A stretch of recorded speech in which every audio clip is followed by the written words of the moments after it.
नमस्कार मित्रों, भाग्या जी एस्ट्रो में आप सभी का बहुत बहुत स्वागत है। मैं आज इस वीडियो में बताने वाला हूं कि ज्योतिष में ऐसे कौन से कॉम्बिनेशंस होते हैं जो आपको बनाते हैं सुपर क्रिएटिव।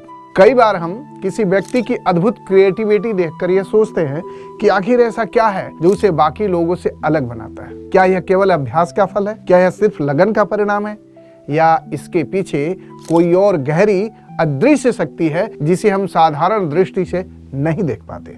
आज की इस वीडियो में हम समझेंगे कौन सी एस्ट्रोलॉजिकल कॉम्बिनेशंस किसी व्यक्ति की क्रिएटिव ब्रिलियंस को वास्तव में शेप करती है। ये प्रोमिनेंट संकेत जो जन्म पत्रिका में शांतिपूर्वक मौजूद रहते हैं, लेकिन जब समय आता है तो एक साधारण इंसान को भी असाधारण कलाकार, विजनरी थिंकर और क्रिएटिव जीनियस में परिवर्तित कर देते हैं। कुछ जन्म पत्रिकाएं ऐसी होती हैं जो एक इंसान को साधारण जीवन से उठाकर अद्भुत रचनात्मक ऊंचाइयों तक ले जाती है। रचनात्मकता केवल एक कौशल नहीं बल्कि चेतना का वह विस्तार है जहां व्यक्ति अपने भीतर के अनुभवों, भावनाओं और कल्पनाओं को किसी न किसी रूप में आकार देना चाहता है। ऐसे लोग समय से आगे सोचते हैं, दुनिया को अनोखे दृष्टिकोण से देखते हैं और भीतर जन्मजात क्रिएटिव स्पार्क लेकर आते हैं। जब हम पंचम भाव में स्थित शुक्र को देखते हैं तो हम समझते हैं कि यह वह स्थान है जहां कला जन्म लेती है, कला यहां प्रकट होती है। यह प्लेसमेंट व्यक्ति को स्वाभाविक रूप से सौंदर्य, ताल, रंग, रूप, संगीत और एलिगेंस के प्रति संवेदनशील बनाती है। ऐसा व्यक्ति कला को सीखता नहीं है, वह पहले से ही कला की भाषा जानता है, मानो ब्रह्मांड ने उसके भीतर एक आर्टिस्टिक पल्स फिट कर दी हो। वहीं बुध और शुक्र का मेल व्यक्ति की अभिव्यक्ति में फाइनेस और आकर्षण जोड़ देता है।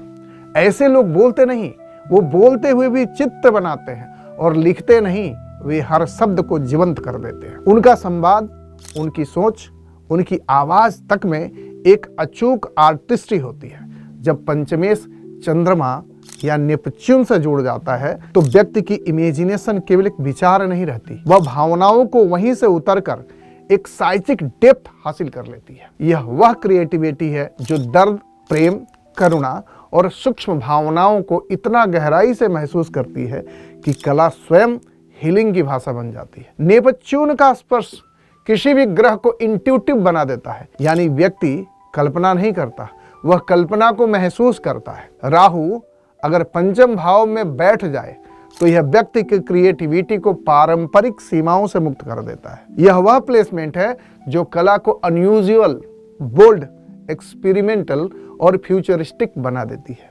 ऐसे लोग ट्रेंड फॉलो नहीं करते, वे ट्रेंड बनाते हैं। वे सामान्य नहीं सोचते, वे अगली सदी की तरह सोचते हैं। राहु वहां इनोवेशन का विस्फोट करता है। प्रथम, पंचम और नवम भाव का मजबूत संबंध व्यक्ति को विजनरी बनाता है।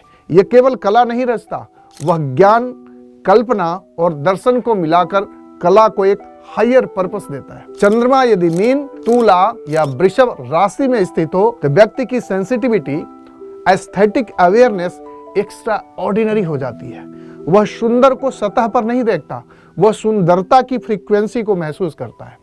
इसी कारण ऐसे लोग soulful art, meaningful writing, deep music या ग्रेसफुल एक्सप्रेशन की ओर स्वाभाविक रूप से आकर्षित होते हैं। जब नेपच्यून व्यक्तिगत ग्रहों पर दृष्टि डालता है तो वह इमेजिनेशन को बाउंडलेस कर देता है। ऐसी कला समझी नहीं जाती, महसूस की जाती है। गुरु यदि पंचम भाव या शुक्र को एस्पेक्ट करे तो क्रिएटिविटी केवल सुंदरता के लिए नहीं आती, वह अपलिफ्टमेंट के लिए आती है।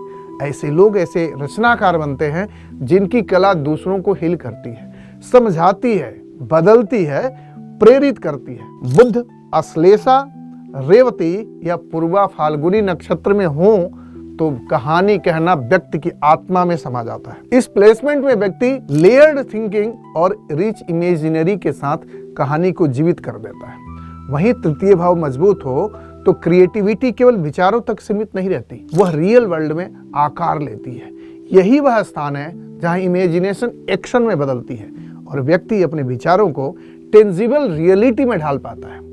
सृजनशील प्रतिभा तब जन्म लेती है जब आत्मा का ब्लूप्रिंट ग्रहों की ऊर्जा से तालमेल बिठाता है। हर कलाकार अपने भीतर किसी ग्रह की धून लेकर चलता है, कभी शुक्र की कोमलता, कभी बुध की फाइनेस, कभी नेपच्यून की ड्रीम लाइक क्वालिटी और कभी राहु की फियरलेस अनप्रिडिक्टेबिलिटी। पंचम भाव जब सक्रिय होता है यानी एक्टिव होता है तो ब्रह्मांड कलाकार को अपने संदेश सौंप देता है और वह व्यक्ति अपने कला के माध्यम से उन संदेशों को दुनिया तक पहुंचाता है। नेपच्यून कल्पना को बढ़ाता नहीं, कल्पना के स्तर को एलिवेट कर देता है। राहु पॉसिबिलिटीज को अनंत कर देता है। शुक्र सौंदर्य देता है, लेकिन गुरु उस सौंदर्य में अर्थ जोड़ देता है। जन्म कुंडली में रचनात्मक संकेत कई बार पुराने जन्मों के कार्मिक इंप्रेशंस का भी संकेत देते हैं। मानो आत्मा पुरानी कोई कला लेकर इस जन्म में पुनः उतरी हो। जिन लोगों की रचनाएं इलाज बन जाती है, जिनकी आवाज दिल को छू जाती है और जिनकी कला लोगों की गहराई से प्रभावित करती है, उनके चंद्रमा पर अक्सर नेपच्यून की छाया होती है, यानी एस्पेक्ट होती है, दृष्टि होती है। और किसी भी क्रिएटिव जीनियस की कुंडली में हमेशा एक ग्रह ऐसी फुसफुसाहट करता है, तुम्हें साधारण रहकर नहीं जीना है, तुम्हें कुछ व्यक्त करना है, कुछ बदलना है, कुछ बनाना है। तो अब जब हमने इस एस्ट्रोलॉजिकल कॉम्बिनेशंस को विस्तार से समझ लिया तो यह साफ हो जाता है, क्रिएटिविटी केवल टैलेंट नहीं है, यह आपकी आत्मा का डिजाइन है, आपकी जन्म पत्रिका का मैप है और ब्रह्मांड का दिया हुआ एक अनोखा स्पार्क है। यदि आपकी कुंडली में इनमें से कोई भी प्रोमिनेंट संकेत मौजूद है तो समझ लीजिए कि आपके भीतर यह ब्रिलियंस पहले से जीवित है, बस उसे पहचानने और व्यक्त करने की आवश्यकता है। याद रखिए, सृजन वह पहचान है जो उस व्यक्ति को मिलती है जो अपने भीतर के यूनिवर्स को बाहरी दुनिया में ढालने की हिम्मत रखता है। यदि यह ज्ञान आपकी क्लैरिटी बढ़ाए, आपकी जर्नी को दिशा दे या आपको अपने क्रिएटिव पोटेंशियल को अवेकन करने की प्रेरणा दे तो इसे अपनाइए, इसके साथ जीना सीखिए और इसे आगे बढ़ाइए।